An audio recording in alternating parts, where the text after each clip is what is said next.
ಎಂದಿಗೂ ಅಬಲೆಯಲ್ಲ. ಆಕೆಯ ಮೌನವನ್ನ ಅಸಹಾಯಕತೆ ಅಂತ ಭಾವಿಸಬೇಡಿ ಎನ್ನುತ್ತಲೇ ಮಹಿಳಾ ನಿರ್ದೇಶಕಿ ಗೌರಿಶ್ರೀ ನಿರ್ದೇಶನದ 3ನೇ ಸಿನಿಮಾ ರೀತು ಮುಹೂರ್ತ ಪೂಜೆ ಅದ್ದೂರಿಯಾಗಿ ನೆರವೇರಿದೆ. ಪ್ರೇಮಂ ಪೂಜ್ಯಂ ಬೆಡಗಿ ಬೃಂದಾ ಆಚಾರ್ಯ ಇಲ್ಲಿ ಒಂದು ಸತ್ಯ ಕಥೆಯ ಹಿಂದೆ ಓಡುತ್ತಿದ್ದಾರೆ.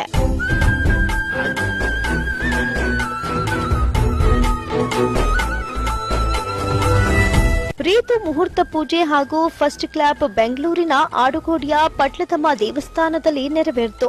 ಮಂಡ್ಯದಲ್ಲಿ ನಡೆದ ಒಂದು ರಿಯಲ್ ಕಥೆ ಈಗ ರೀತು ಸಿನಿಮಾವಾಗಿ ಬರ್ತದೆ.